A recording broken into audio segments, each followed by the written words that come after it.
Welcome into Sports Talk at the Stadium on this Sunday morning from Orlando Camping World Stadium, where the Clemson Tigers have won the ACC Championship 42-35 over Virginia Tech.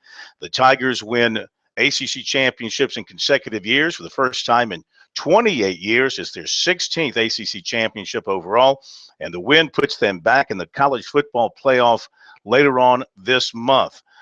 The Tigers came into this game 10-point favorites, and the game was tight for most of the way. Clemson got off to a great start, jumped out to a 14-0 lead. Deshaun Watson, very sharp early on, throwing the football.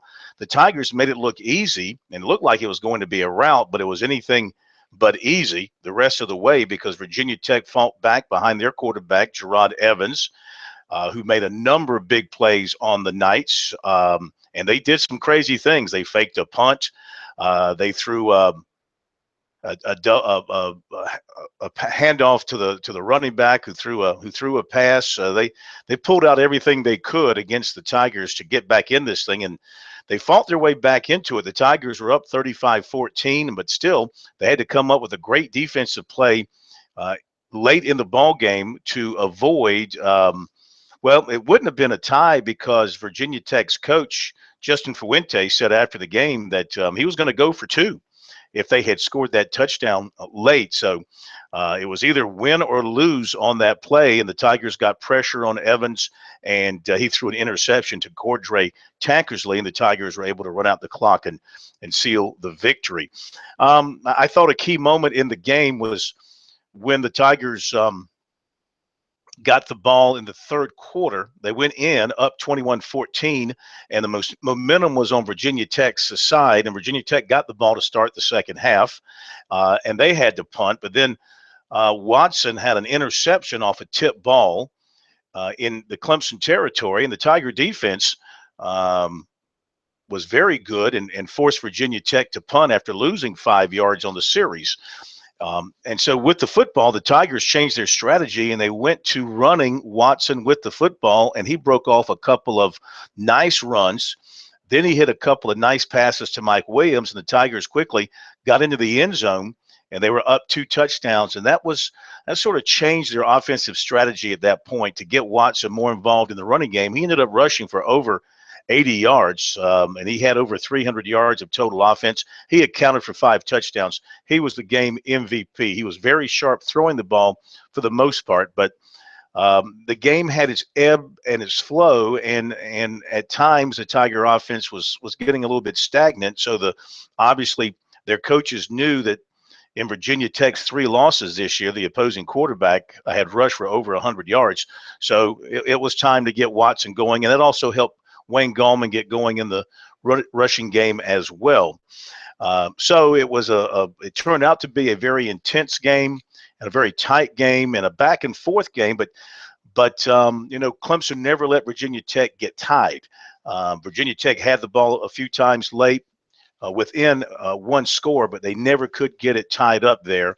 And so the Tigers able to come away and with the victory at 42-35.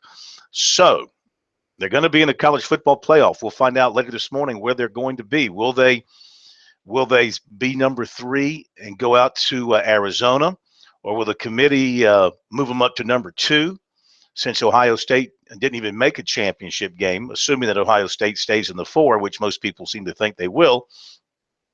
Or will the Tigers drop to 4 and play Alabama in Atlanta?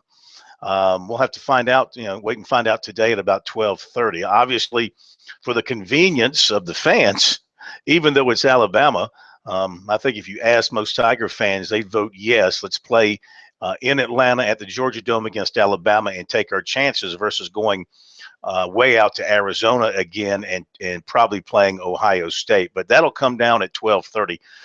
For now, and this night, the Tigers get a chance to celebrate another ACC championship and all the momentum that comes with that. They've got time to worry about their next game, which will come up on New Year's Eve. But Dabo Swinney and his people very, very happy to get this win over a much improved Virginia Tech team. And if they hold this thing together with all their key personnel, Justin Fuente will have another strong team in the Coastal Division next year, and Dabo Swinney has his endorsement as an excellent coach and somebody who's going to build a really good program at Virginia Tech. But this night belonged to the Tigers. It belonged to that senior class and those juniors who are going out early. What's that, like 47 wins for them now? I think that's a record. And Deshaun Watson set a record tonight, too, for I think it was touchdown passes in a season, breaking a record held by Taj Boyd. And I don't think he did anything but helped his Heisman chances, and we'll wait and see how the voting turns out on that next week. But even though it wasn't the blowout win that many were hoping for, just like last year against North Carolina, it was very close at the end. But the key thing is that Clemson made the big plays when necessary. They were able to come up with the victory, claim the championship, and they'll be moving on to the college football playoffs. We'll have coverage of everything later today on the website, sportstalksc.com. We'll have coverage of the conference calls, the interviews, and everything related to Clemson moving into the CFP right here for you at sportstalksc.com. And, of course, we'll talk about it in detail Monday night on Sports Talk. Tigers, ACC champions once again in Orlando, 42-35, the final over Virginia Tech. Thanks for checking us out tonight from here in Orlando, Sports Talk at the Stadium.